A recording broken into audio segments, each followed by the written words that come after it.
and good to go. All right, cool. All right, so in this example, I'll be mostly using Dask. And the reason I'm using Dask is Dask is very good at showing its internals, whether you use, let's say, Apache Spark, or whether you're using Hadoop, or whether you're using Databricks, or any of the myriad of different distributed computing tools. A lot of them work the same under the hood. Like the theory and the structures may be implemented in different languages and different tools, but the concepts really don't change at all. So this is really going into two parts here, or two different parts of this presentation. The first section, which I'll be showing here, goes over more of the theory, and the second section is going to be an example of us actually going through and using distributed computing and processing data sets that wouldn't normally work on my laptop because it's got only so much RAM and so much CPU. All right, so first things first, when we talk about distributed computing, we talk about really running jobs on a cluster. So looking at the screen here, a cluster is usually architected in a fashion somewhat similar to this. You have the client, which is usually the data analyst or the engineer or the business person that actually wants to get something from the data. Then you have a scheduler that will ultimately receive the compute request, figure out, okay, if I want to run this job, what do I need to do? And then pushes all the work down the individual workers. And the workers are really what is distributed in distributed computing. So you can have one client, you can have 10 clients, you can have 100 clients. Usually have one scheduler or one gateway that kind of manages the workers. And the workers can be 2 workers, 10 workers, 10,000 workers. It all basically doesn't matter what tools you use. Usually when you talk about distributed computing, you get some sort of architecture similar to this here. Any questions on the cluster definition or architecture? All right, cool. So, all right, so we're talking about with distributed computing, how is it actually done? And the secret really is mostly just scheduling. Oh, I did not mean to do that. Mostly just scheduling. So in this little example here, it's kind of a bit chaotic, but I want to highlight here, if you have a compute job that has to, let's say, read the data at the bottom, has to do its transformation to get one output as a result, you can have it where this data set as a whole, this job as a whole, will not fit on one machine. What you can do is take it and have where different machines or even different groups of machines are running the individual task. And they're not running all at once. They're running in a way where they're doing a compute job, wrapping it up, and then flushing that unneeded data out of memory so you can move to the next data set. This orchestration really allows for more elaborate, or allows you to do larger compute jobs. You're not doing it all at once. You're doing it in bite-sized chunks, and the chunks are too big for one machine or too big to fit in a single resource, you can distribute it. But the first thing you have to do is break it out into individual chunks and create an execution plan. Without the execution plan, you're not going to be able to find a way to compute the data in a way that won't overwhelm a single machine. All right. Any questions on the scheduling side of the example? So this all should be automated. When you ultimately, let's say, usually in practice, what most people do is use data frames or they use SQL. They'll create a large SQL statement. They'll give that to the scheduler. The scheduler says, cool, you gave me a 1,000-line SQL statement. That's a lot of stuff you want in there. Let me break it down. Let me break out every join. Let me break down every group by. Let me break down every expression in that SQL statement and make it into bite-sized chunks. And I'll be giving a better example in the actual workflow or the actual the example that's the next tab. But basically, you can have it where you submit a SQL statement, and the scheduler is the one that ultimately figures out, okay, I got 20 workers, 30 nodes, 150 different partitions of data. What partition goes to what node, and what compute job has to be done in what order? So that's actually an excellent question. Any other questions on scheduling? All right, cool. So one thing you'll hear a lot when it comes to distributed computing is the phrase or the concept lazy evaluation. And what lazy evaluation really is let's say if you submit a SQL statement to the database, if it runs it right away, and you then submit another SQL statement that has, let's say, the same data or overlapping task, you've now doubled the work on the machine. Or since the machine has done it in an eager fashion, it runs the moment you give it the queries or the job you want to do, you can't really get benefits if, let's say, multiple jobs are running in parallel. What lazy evaluation does is when you submit your job, it doesn't actually run it right away. It says, cool, you give me the job. Give me a separate request when you actually want to trigger that job. So the real advantage of lazy evaluation, let's say I have job 1, job 2, job 3, job 4, job 2, 3, and 7 have some overlap. Jobs 5 and 6 using different data sets, but they have similar results, or they have some sort of overlap in their execution plan, in the schedule. By having lazy evaluation, by basically waiting to the last minute to run the job, you can do things in a lot more efficient fashion. It's kind of like, I'll phrase it as, imagine your boss gives you a task to do and you start working on it. You finish it, you use another task that works with the exact same data or the exact same prior step. You're like, great, I gotta redo it again. By being lazy, you can get multiple requests. You can get multiple different jobs and not have to ultimately redo the same work twice. So by delaying it, by being lazy, you can ultimately reduce the amount of rework you have to do. And I'll be giving an example later on of how that actually functions in the form of distributed computing. Any questions on lazy evaluation? All right. So the last core concept we will have to go over is, what is a DAG? And a DAG stands for directed acyclical graph, which is the fancy way of saying, in this diagram, you'll have it where you have directed, there's always a line going from one task to the next task. Acyclical, there's no loops back in the process. And graph is just this map where things link together. This example here shows how you would summarize data on, let's say, a massive cluster. So in this example, let's say you have a data set that is not on one machine. Here, I think it's an 8-node data set. Let's say you want to summarize census data from the prior presentation by state. Well, if your data set's really massive and it won't fit on one machine, why not have it where each individual machine sums up its own data, sums up 50 records, or summarized by state, then it passes up to another task. That way you're not passing these, let's say, there's 300 million people in the US. You're not passing a 300 million record data set between nodes. You can ultimately summarize, aggregate the data down, and then pass it down to get, let's say, the population count by state. You can have each individual machine summarize data and pass it along, because you don't know what states are on which machine, but you know if you summarize the sum of all the machines, you'll get a result. So the DAG is really the plan that comes together when you use lazy evaluation and you ultimately perform the scheduling task. And basically what happens here is each of these tasks get pushed to either a different machine, or in this case, you can see, let's say it says 8 machines, you can have the dataset 4, summarization 4, partial summarization. This whole branch can be done on one machine. This whole branch can be done on a different machine in parallel, so on and so forth. So this really allows for you to parallelize your operation. This might be, from your standpoint, just a sum statement in SQL, but in return, you end up having it where it can be distributed on your cluster effectively. Any questions on DAGs, what they represent, and how they ultimately play into distributed computing? So is this just the like distributed computing version of a query execution? Exactly. This DAG is really just an execution plan. It's just tends to be lazy, so you can kind of give it execution plan 1, execution plan 2, execution plan 3, and it goes, wait, there's some overlap here. So you're exactly right. It's like in SQL, it's your execution plan. So that's a very good way to phrase it. Thank you. Any other questions on DAGs or the scheduling side of distributed computing? Oh, oh yes, please. Yeah.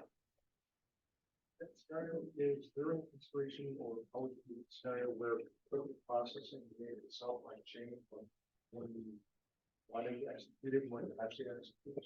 So usually when you use like distributed computing, most of the time it's on either data lake or data warehouse. Those tend to be data sets that don't tend to change that much, or if they do, they tend to change on a daily basis with a nightly job. Unlike, so if you're using a data warehouse or a data lake, most databases like Oracle, MySQL, Postgres, they have a commit history and a lock system. So if someone's making a change to the data, you can't read it until they finish it. That makes it nice and atomic. Most larger data sets, they do away with that just because having a lock on the database will really make it so you can't process data effectively. So, and a lot of how this distributed computing works, you usually won't do it on a single like MySQL or Postgres or Oracle relational database. You usually push the data out so that way you can do more of this analysis. So that's an excellent question. All right, any other questions on anything on the theory side of distributed computing, and is all kind of making sense to everyone what we're playing? Oh.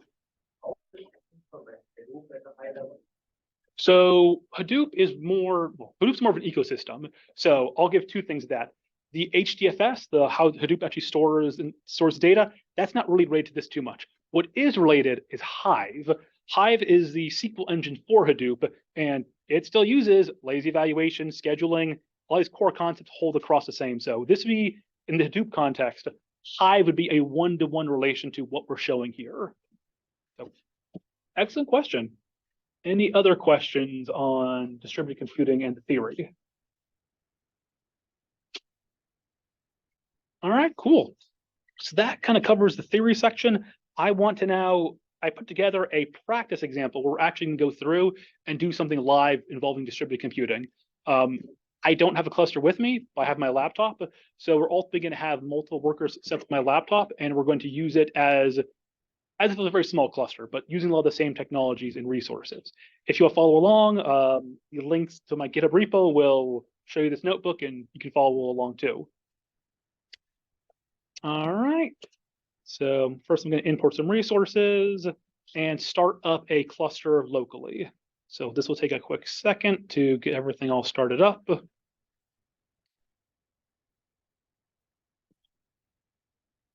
right, cluster is up. So we have a cluster here. Make sure it's actually up and running now. Yeah, cool. And come on, Zoom, you're blocking the screen. So in this cluster, it's really, so this is just a local example, but in this cluster, I have my scheduler, which is what we'll be interfacing with to ultimately submit my queries. And then I will have, in this case, 4 workers. Each worker is running locally.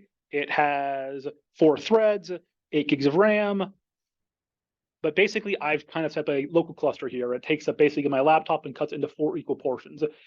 In an actual distributed system, you would have your cluster, and then you would have the different worker nodes ultimately attached to the scheduler. So here it's just one laptop, but it's also possible to have it where if you have, let's say, 100 machines, you can have set up one scheduler, and then each worker, you tell it, okay, stamp your worker, and then have the worker follow this scheduler. All right, cool. Any questions on the cluster overview at all? All right, cool. So the next step I'll be doing is I will be reading data. So basically, I'll be reading 2 different data sets. I'll be reading a trial balance data set and a general ledger data set. And to show you what's actually happening here. All right.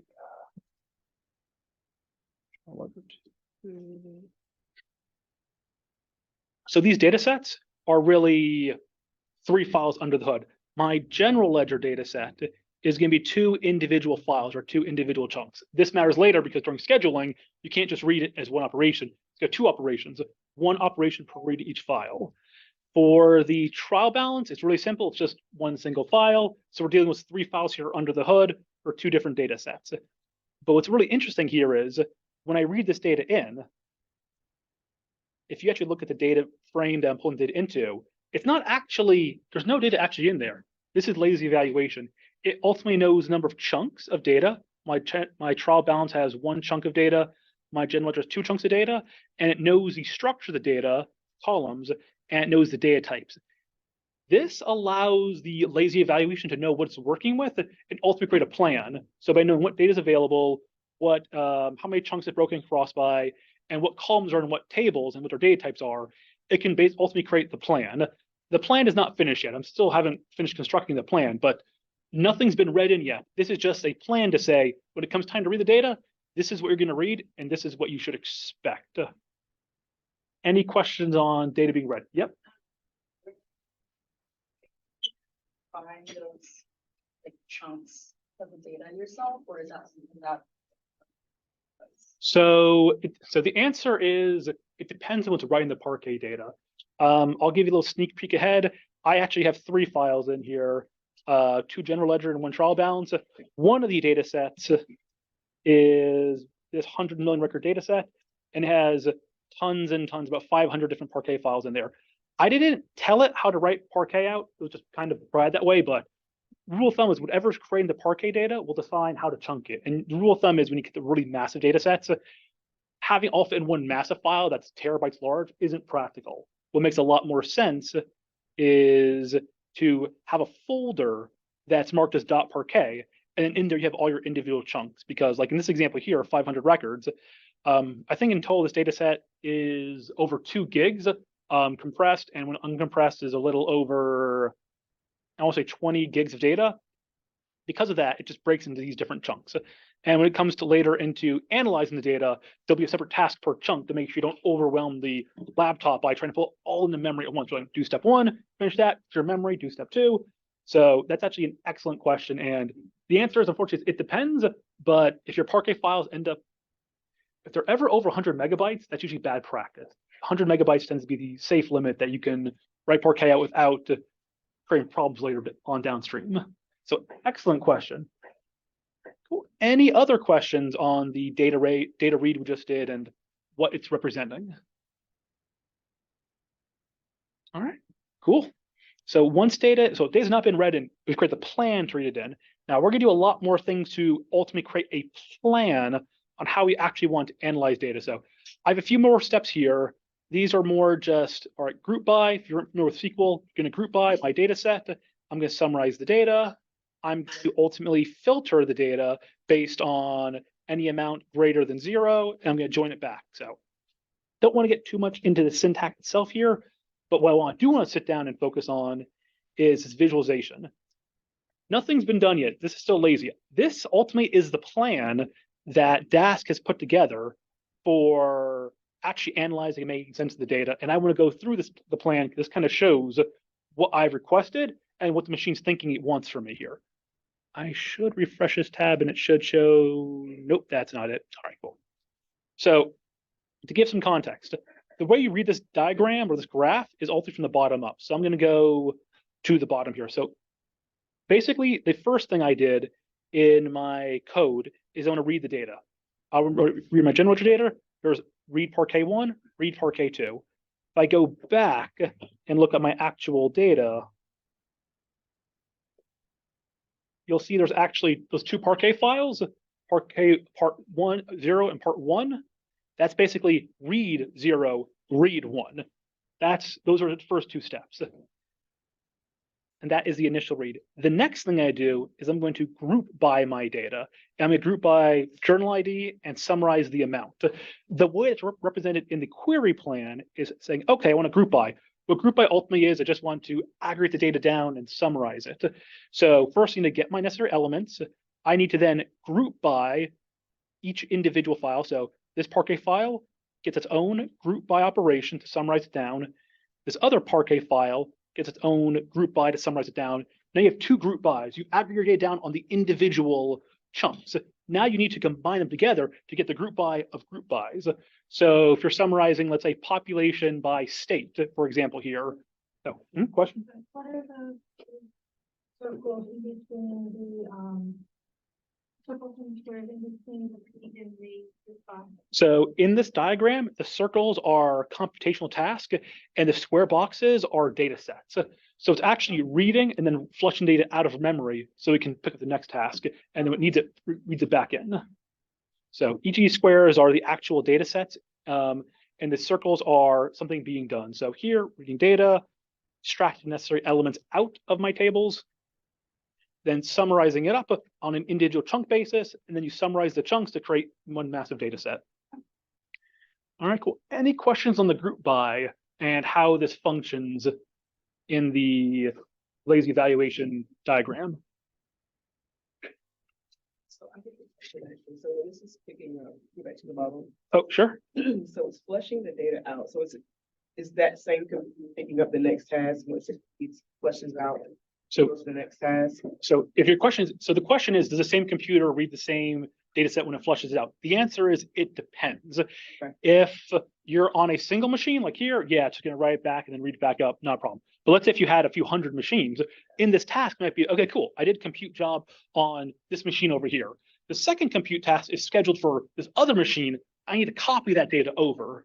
So you can have it where these square boxes end up getting copied between machines when you're on a multi-node cluster, because a machine can actually analyze data unless it has it locally. No matter what you do or what technology you apply, you still need to pull the data into that machine's local memory if you want to do any kind of analysis on it. So that's an excellent question. Thank you. Basically, that's the task. I'm done with my task. I'm gonna pass it off to the next. Exactly. And you might be sometimes passing it to yourself. Okay, left hand, right hand, cool. But once you get to bigger clusters, multiple machines, it's like, all right, I'm going to do this compute task and I need to send it over to Jim over there to do a second part. Excellent question. Any other questions on the group by or reading of Parquet data? All right, so the next step of the operation is going through the individual steps.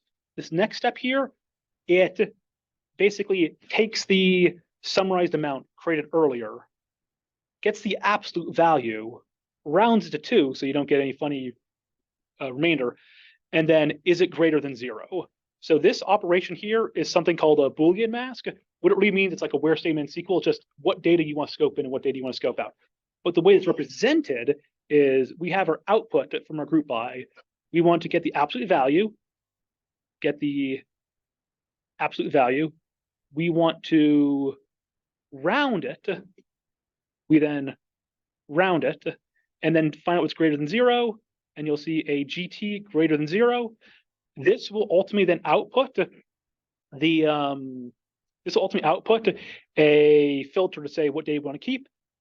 And at the end, we apply it back to the initial data frame, saying, okay, cool, I have all this data here. I have all these trues and false, filter it down, and it reapplies the mask here. And then ultimately we have this data set created from our statement. So you kind of have it where every single expression, every single operation you're doing in code or in SQL or whatever tool you're using ultimately creates another task to be done in the diagram.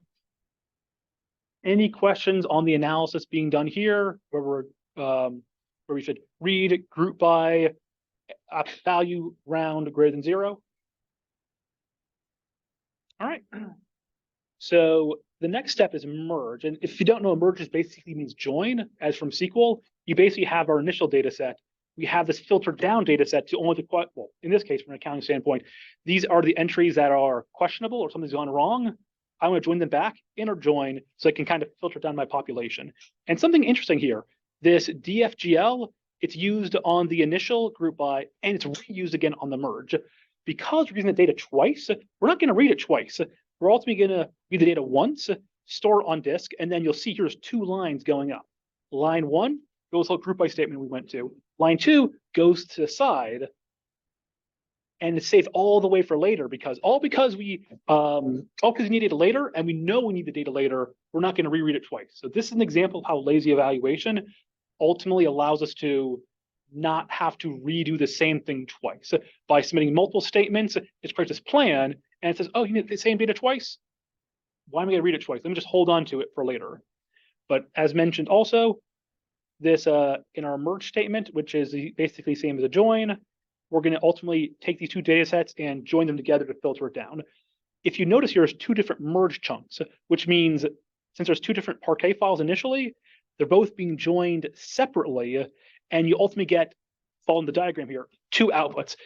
For example, so your question of the Parquet and writing it out, if I were to run this and write it to Parquet, it would write 2 Parquet files out. Parquet file 1, Parquet file 2. It has no idea what data is going to be in which Parquet file, but it knows there will be 2 output Parquet files if I ultimately run this compute job. All right, that's kind of a walk through the workflow diagram. Any questions on anything here before we actually run it? So did it determine that it needed some Parquet files just based on this evaluation data set? Exactly. It basically saw, hey, we have 2 Parquet files that we're reading here. I don't know how big the Parquet files are. I don't know within the Parquet files. I don't know if they'll be present at all. But I know what will have to happen is in this workflow, regardless of what's in the Parquet files, if I join it out, there'll be at least these two Parquet files if there's any data present. So I think that's an excellent question. All right, so I've done all this talking. We've actually not done anything yet. This has all been lazy. We're actually going to run it now. And if I run it, this might take a second, and bam, there's the results. So I did all this talking, show this diagram, but nothing actually occurred until I actually ran this compute statement. Until this compute statement ran, it was all a plan. There was no actual data. If I go back to the initial data read, the data structure, but there's nothing actually in there yet. It's just a plan to what the data will represent. And then we actually compute it. Cool, I have actual data here. I can see my accounting data. I can see some of the dates. I can see the amounts. I can ultimately see this data present and now available. So that's kind of our first walkthrough end to end of this lazy evaluation and distributed computing. Any questions on the first part of this exercise? All right, cool. So the next portion is going to be, I'm going to do a different analytic here. And this analytic, I'm just going to kind of skip over the code. I want to more focus on the diagram because that's really where we kind of walk through things. So this is a bit more of an elaborate diagram, but ultimately what I'm doing here is at the very beginning, I am going to be reading in two different data sets. I'll be reading in my general ledger data set and my trial balance data set and grouping by the necessary columns. So if the way that data is ultimately structured is we have our general ledger, we have our trial balance, we have two general ledger files, we have one trial balance file, so you have three files total. We see three files, three different Parquet files being read. They're being read separately and independently. We're doing group bys on both of them, so you see the group by, that's actually grouping by each individual data set, summarizing it to the individual for the individual data set or chunks, and then it groups by the result of the group by. Fun fact though, on the right here is a trial balance, it's just one file. But because the plan is consistent, you'll see summarize the individual chunk, then summarize the chunk of chunks, but there's not really one chunk of one. So you kind of see this little anomaly here, but it makes sense because the execution plan is consistent, whether it's one node or 100 nodes, it's exact same workflow. The next portion of the logic after the group by is going to be us ultimately trying to combine the trial balance and general ledger data into a single table. This is basically equivalent to a join in SQL. And what you'll see here is us pulling the data in, getting it ready, partitioning the index, more again, information ready for the join, preparing for the hash join itself, shuffling the data, and then actually getting the join output. So there's a lot of stuff in there, but it ultimately relates to, if you've ever done a join in SQL, if you want to join across multiple data sets across the entire cluster, there's multiple steps involved. But So I think randomizing it, but are you shuffling it random or are you sorting it by something? So the way it's ultimately doing so the reason it's doing the shuffling is it's basically preparing the join initially, and then it doesn't know the data might be very lopsided, where you have on one node these massive data sets, on another so you have smaller data sets. There's no actual, let's say, randomize or order involved because ordering data across multiple machines is actually very expensive because you have to sort it one by one.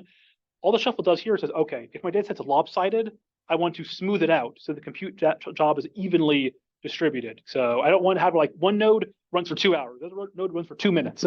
Well, you have to wait 2 hours because you have to wait for all of it to be done before you can start. Shuffling just helps make the data flat and consistent, so you don't end up taking a lot more time. That was not at all what I was thinking.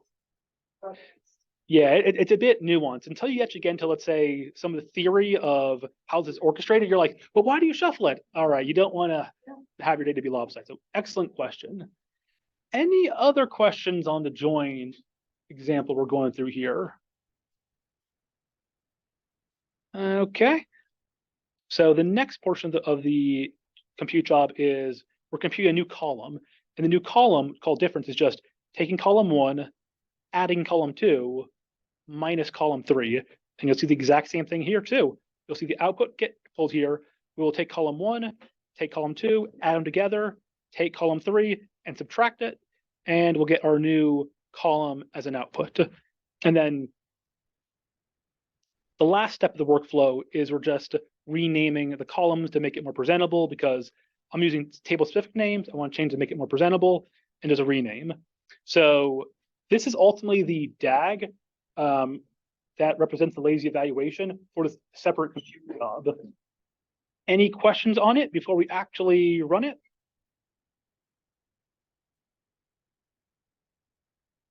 I'll take that as a no.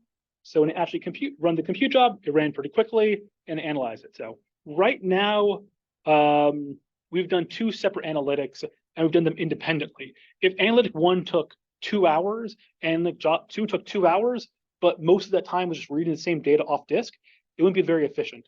What you can do, since we're using lazy evaluation, I can take the 2 individual plans and bring them together. So in this diagram here, it gets really elaborate here, so I do apologize for how much it gets in the weeds. But this is what the scheduler is figuring out for you. I had plan 1, I had plan 2. Both of them read the exact same data. I don't want to waste time doing the same thing twice. Take these 2 plans, put them together, and skip the overlap. So it looks a lot hairier to a human, but to a machine, it's like, yeah, this is no problem. This has got a few dozen inputs, not an issue at all. When it gets to a few thousand, actually can get to a few million tasks before it really starts worrying. So this kind of shows how you're able to take these multiple execution plans, these multiple DAGs, put them together so you don't have to redo the task. Because like you mentioned with your friend when he's creating his models, it'd be really nice if when he's creating his models, he could have those different machines not redo the same data job twice. If they're reading the same data, why not share that data so you don't have to reperform that operation multiple times? And this is really the nice thing about at least Dask here, but Spark can do this too, Databricks can do it also. You can have these multiple different execution plans come together and have them run in parallel. All right, and when it comes time to actually run it, it should be fairly quick. Yep, already done, and my result table is already returned. All right, any questions on how we took the 2 different execution plans and told them to run together, and because they ran together, we kind of skipped the overlap and did it in a more efficient fashion? Is this something that did you tell it to do code, or is it something that the computer? The computer figured out. All I told it to do was saying, I have plan number 1. I have plan number 2. You know what data I'm reading. Machine, you figure it out. And the machine's the one that figured out. It didn't have to do it multiple times. So. And skip overlapping. Can you help me with that? Oh. What I'm talking about is the overlapping that is skipped. What is it? So basically, both these reports, these are 2 different reports, but they both come from the same underlying data. Rather than do read table 1, read table 2, report 1, read table 1 again, report number 2. Well, if that table's massive and takes hours to read, why not just read it once and share the output? So when I say I'm not skipping is not the appropriate term, it's reusing the same data for 2 different tasks because the data is the same. So why do you should redo the job twice? It can be, it's not so much processing, it's more time. If you have to read the data and you have to reread it again, if reading the data took 2 hours to do you want to spend another 2 hours just sitting around for it to do the same thing again? Or do you want to have it just reuse the data it already has and not redo the same thing twice? So I think there was another question. Checking to see what's the same. Bingo. It's trying to see what's the same. And where this gets really powerful is not when you have 1 or 2 reports. Where this gets really, really beneficial is when you have, let's say, month-end reporting, you got 100 reports to run. And you're like, cool, all these reports, let's say 80% of them are identical to other reports. Why run it multiple times? I can submit at the same compute time, let's say 200 reports at the same time. It'll create this massive diagram. It'll run it in an efficient fashion. So, all right, cool.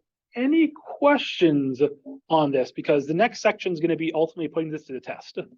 Random question. Yeah. So at what point would you, because you're saying you can do this, something like this size data set, you can probably do it on 1 computer. Yeah. But at what point do you have to get to a multi-node system? So what I recommend is do not look for multi-node systems until you actually need it, until the machine breaks, until things blocked, until you're not able to scale, but until you're actively blocked, it's probably not worth the hassle of picking up distributed computing.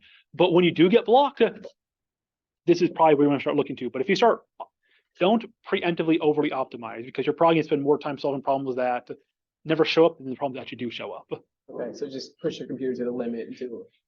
Push your computer to the limit until you're no longer happy. When you're not happy, then you can start looking at doing things like this. Do you have a preference, you mentioned, Spark, Databricks, do you have a preference for what tools and like any Mhm. advisement on, when you look at your problem internally, challenge with how would you decide what tools to introduce?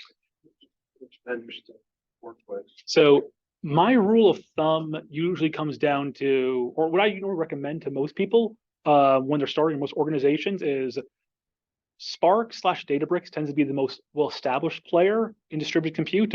So you recommend them first, not because they're the best, but because they're the most well-known and established. And most problems don't have really specialized problems that can't be solved by the standard tool set. At PwC, we use mostly Databricks with Apache Spark. Same thing's running under the hood. I like using Dask more for like research purposes because it's very good at showing its internals. Get a diagram like this from Spark is actually really difficult. Spark's like, I don't want to show the secret sauce too much. Dask is like, here's the secret sauce, here's everything works, no problem at all. Now, my personal favorite tool, and this occurs more if you're on the Python side, I really like, I'll try pulling it up, Polars. So Polars is a relatively new distributed compute library. It really just started getting popular about a year and a half, 2 years ago. So it's not as mature as Dask or Spark is, but this is usually my preferred one because it has has actually the best performance of all of them, but it also has the flexibility of being pure Python. One thing I don't like about Spark is I work more on the Python side, and Spark is all Java under the hood. And reading Java errors as a Python dev is not a fantastic experience. So trying to debug that, like, okay, heap buffer overflow. What does that even mean? I have no idea. And if you're a Java developer, oh yeah, the memory heap, that's what's run for the JVM. You're like, cool, I don't know what JVM is. But to answer your question, I recommend for most folks, if you need to start looking at distributed computing, Spark is more the industry standard right now. But if you want to get a little more creative, I really like Polars if you like Python. I think even for Polars too, they even have a library for Node and for R even, where you can use different languages. And on the back end of Polars, it's using Rust, so you can run different languages. But Polars is primarily a Python and Rust library. So did it kind of answer your question? Absolutely. All right, cool. Excellent question. Next question. So since it's getting the ones that are similar, ones are similar. Mhm. So what if there's two reports that are supposed to be the same, but one has a data corruption in it, so the data is actually different? Would it pick that up? So let's say you had a corrupt parquet file. Because you're ultimately reading the same source for both reports, let's say you had in your data something funny, like it's just like returning just garbage here. Yeah. It would be garbage on both sides because it reads the same file. Because it's not actually the data. Well, if for that table's corrupted, so think it more that table's corrupted, all reads of that table will be corrupted too, because these intermediate steps where the data is being kind of dumped out, this is all temporary. When the compute job's done, all these blocks get deleted because like, cool, we're done with the job, wipe everything. Don't want to keep it around. So if you have any corrupt data, it's going to be, if it's wrong, it'll be consistently wrong.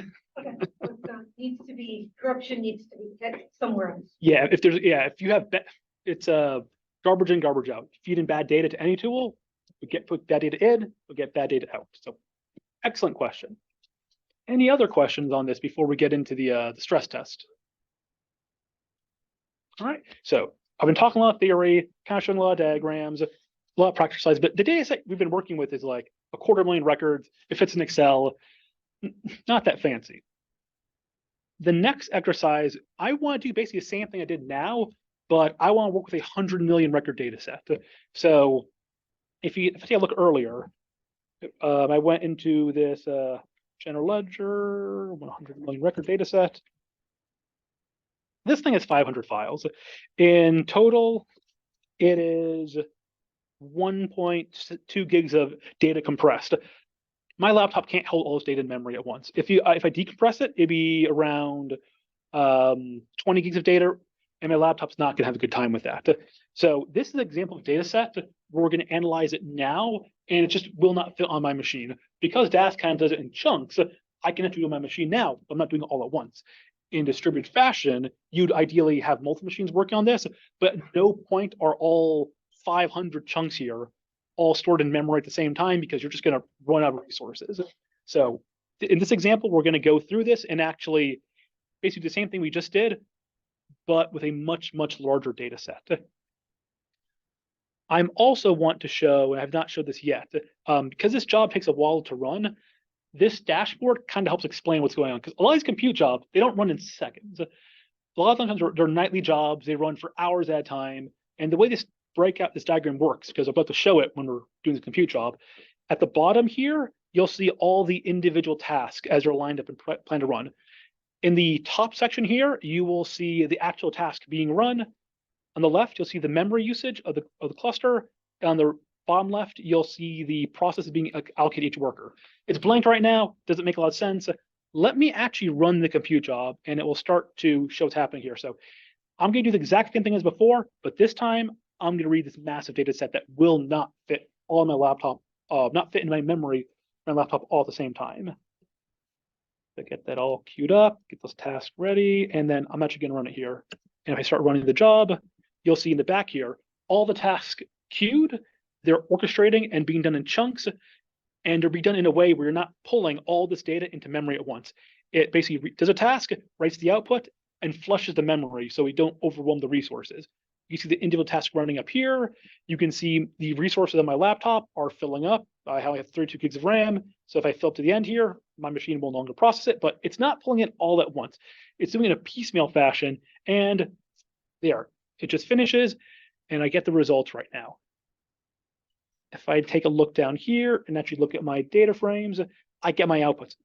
The output here is around 8 million rows of data. This is an example of a 100 million record data set we just analyzed and processed, and it's done in a way where, since not all at once, my laptop will not get overwhelmed by it. That was the same number of workers, same sort of. It's the exact same amount. It's the exact same amount of workers. It's 4 workers on my machine, but they're not pulling all the data in at once. It's doing it, and I'll go back to probably this GIF here because it's pretty good. In this GIF, I didn't explain it too well. The blue boxes are done. Red's is actually being run right now. White is to be run. Not everything's read at once. So you're not doing it all at once. You're doing it in pieces, and you're not just overwhelming your resources or your cluster because you're not doing everything at once. Most eager tools like Excel, Tableau, Alteryx, they'll try doing the whole thing at once, and they'll die once you get your data set too large. This does it in chunks. This does it in pieces where you will not break your laptop or your resources and have to say, hey, boss, I just can't get the report. So, all right, cool. All right, so that's kind of an example of us doing a stress test. Oh, I think I saw a hand up. No? Any questions on the stress example we just went through and how it ultimately didn't cause my laptop to burst into flames? Yes, because I can actually, let's say, have a large job, fire off a job, go home for the night, and be like, cool. Unless I've done something horribly wrong, my laptop or the cluster I'm using should be fine. Because if you've ever worked in the cloud environment, usually the biggest VMs you can get are 64 core machines, and they tend to not give VMs more than 64 cores. And if your data doesn't fit on that one machine, you're like, great, I'm dead in the water. Unless you do something that involves distributed computing. As mentioned earlier, we use Spark at PwC, and it really allows us to, especially for our largest client data sets, because we have some client data sets that are billions of records, it allows us to analyze it and not, I'll phrase this, since I'm more on the engineering side, it allows my business folks to trigger a job, doing it in a performant fashion, and have them not call me at 3 a.m. saying, hey, this job broke, we need a report by tomorrow morning. It's a big issue. All right, cool. Any questions? Oh. Question. Where's the data, this data set actually located? The initial data set that you're putting into this. So in this example, basically this is my local file system. So this might be a terminal here, but if I actually, so they sit right now in folders on files locally. In more of a larger data set, they'll be in the cloud, you pull data from like an S3 bucket or from GCP or even Azure. But the data will usually sit somewhere, and then while in process, the data will sit on individual machines for compute purposes, and when it's done, it will flush the data out. In this example, the data is all local, and I'll go a bit further. If you go to the repo where I'm showing where I have this example loaded up, I have the files here, and you can see, in this repo, you have about 500 individual files. So right now the data is local, but the data can be in the cloud, it can be in database. Actually, usually it won't be in database because databases don't tend to like having this much data. But excellent question. I think I saw a hand up. Yeah, so as all of the worker nodes are running and there's an output result, I'm assuming a case where you might have a much more high complexity. So maybe you deploy 10,000 workers on a smaller data set, but it's running much heavier computation. Does it store the output of each worker node's task in RAM or on disk somewhere? Like, is that accessed compatibility? So the answer, you're right. RAM will always be faster, just in terms of access. And the answer is it depends. One of the key things it was keeping track of the schedule here is the memory usage on. So here I have 4 workers. If any worker was getting, I think that's by default. If any worker gets over 8% memory usage, it starts flushing that data to disk. So preferably it tries keeping a RAM to keep it fast, but at some point, cool, I can't keep this on RAM. I need to start flushing this to disk. And what it can do, since it has the plan of what the next steps are, since it has the plan for what the next steps are ahead, it can say, okay, this data set here is not going to be used for a while. I can flush that to disk. This data set right here, it's going to use it right again, keep it in memory. So since it knows what the data will be used for and how it will be accessed, it says, cool, least the data that's not is going to be used the least, or the last data to be used, flush it to disk. Data that's still in use or going to be used right away, keep it in memory as long as enough RAM for it. So that makes sense. So it uses it takes hardware considerations into account. So the total. Exactly, and that's what's doing here. It basically kept track of, so you can see here as well, very small print, I do apologize, 32 gigs of RAM in my laptop, 8 gigs of RAM per worker, and if had a larger compute job, you see the memory start filling up, it would turn yellow in the tracker and say, hey, too much RAM, gotta start flushing the disk. Thank you. All right, cool. Oh. How do you access this dashboard that you're showing? So this dashboard, the way it came up, and I kind of glossed over it, I do apologize. At the very, very beginning, when I spun up my cluster, it said, okay, cool, spin cluster, here's the dashboard link. And I just opened the link. And boom, that's it right there. So at least with Dask, whenever you create a cluster, it will give you a monitoring link. If you use Spark, it's got the same thing too. Most distributed compute tools give you a dashboard because if you fire a job off and it's been 6 hours, you're like, cool, is it actually doing anything? And then if you look here and you see no movement, you're gonna have a bad time. You see movement, you're like, okay, it's been for 6 hours, still doing stuff. I'm gonna get some coffee or do something else. So excellent question. Any other question? Oh. So when you run a regression this manner, I imagine that things would be a little bit more complicated. Imagine a data set with 1 billion rows, right? 5 variables. By this logic, you would split the 5 billion rows into 1 million smaller data sets. Well, now you have a distribution of the coefficients for regression. You don't have a 1 coefficient for 1 variable. So if let's say, so if you're saying that variable, it's like almost like a column where you want to have the data set's not on one machine, it's all split up. Yeah. So my answer to that is this will handle it depending on the kind of compute job you want to do.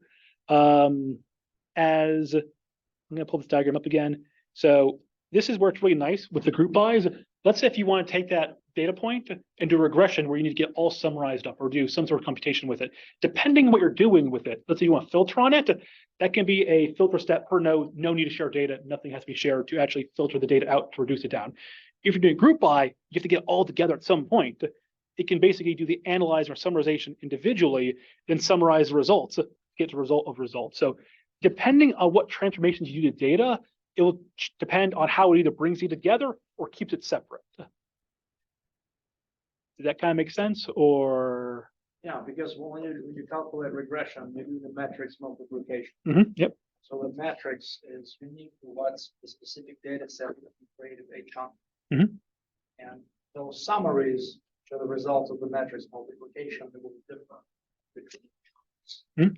But there is a difference when you do the research, right? I want just one data set, or I want a distribution of over those same. So I was wondering how this, when you explain, it makes sense. Simple computations like that, but when you train models, machine learning models, they have the same non-parametric convergence. You will converge with different data set, you probably have a better result with the power thing. That's why when I do things like that in my work, I never try to distribute a thing. I'd rather get a 64. Like it's, so it really depends on the tools you're using. In this example, we're mostly using the data frame library with Dask, so it's more like if pandas. I know the scikit-learn library, which is Python's machine learning library, so it also supports things like linear regression, logistic regression, and can run in Dask too. I don't know the exact internals of those tools because most of what I tend to do is most just raw data crunching compute, but I do know it is possible to. It depends on the type of model you're training. Some models do not like being distributed. That's fair. Other models are much more amenable to being distributed and then having results aggregate up. So the answer is it depends, unfortunately. So sorry, it's not a straight answer there, but all right, cool. Any other questions?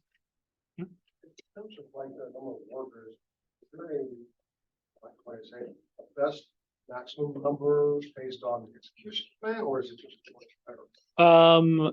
So as always, as in life, the answer is it depends. If let's say, for example, you're trying to just read, filter a row, and kick it out. If you have 5 chunks, you'll basically read those 5 chunks, then doing 5 filter operations and writing it out. In that case, if you have more workers, you'll have, let's say, 100 workers and 5 chunks. 5 workers will be very busy. The other 95 will be like, cool, I'm waiting to get anything at all. So if you have a massive cluster with a small data set that's not really distributed, you're not going to get much benefit. And I'll also say too, there's another element to this also.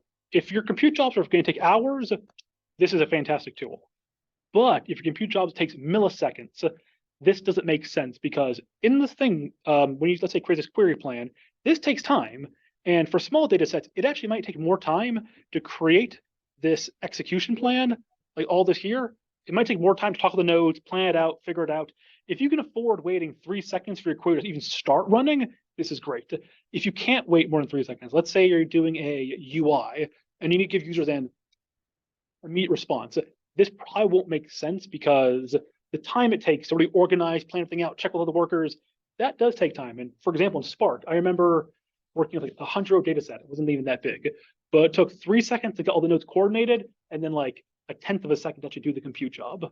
So when it comes to the right clusters for your data set, the answer, unfortunately, is it depends. If your data is real small, you won't get a lot of benefit. If you need immediate responsiveness, you have a hard time finding any tool that can work. There are tools out there that pre-aggregate your data, but this is much more geared towards large batch jobs. And if you need something, let's say in a UI and need data right away, just pre-compute everything ahead of time, save all the results up, and then show the results to the user. So did that kind of answer your question? Cool, thank you. I think another question, yep. Sorry, I think I saw in the notebook, Mhm. is it a Dask, like, you, Compute task? method? Yes. So basically, what I was showing earlier was this is all the plan. If I look at the actual visualization step, I say, here's my report 1, here's report 2, put the 2 of them together, visualize it. Down here, I'm saying, cool, I want to now run both these compute jobs together. These are 2 different reports. And the compute job actually takes this plan and says, cool, we have a plan. Execute that plan. So yes, there is a compute task, and it's kind of like it can be helpful for scaling things up, but also can be tricky too. If you have a bug in your code earlier, you won't find it until you actually start doing the compute job itself. So you can end up a scenario here where you have a bug earlier, but it wasn't the plan was valid, the data wasn't, and things don't break until you start running through it. Are there any other Dask, methods, functions, what have you, that are helpful in this sort of situation, or is like a Swiss Army knife, or really the one thing that? So I think the answer is it depends. As mentioned earlier, at least at work, we primarily use Spark. I like, for researching, just playing around, I like Dask. The one thing I don't like Dask for is Dask is a bit more hands-on with managing memory and resources, which I'm kind of like, computer, let you figure it out for me. And that's also, I really like the Polars library. It kind of does all that for me, and I don't have to worry about too much. Dask is around for about 6-7 years now. Polar is a bit newer. Spark is around 10 years old now. But the tool I use is, unfortunately, the answer is it depends. But I usually will, if you're using Python, try using Polars. If you're not, Spark is really the gold standard in the industry right now. All right, cool. Excellent question. Any other questions? All right, that's it. All right, I'm going to shut down this cluster now to give my computer some breathing room in its memory. And that is it. All right, cool. Thanks, everyone.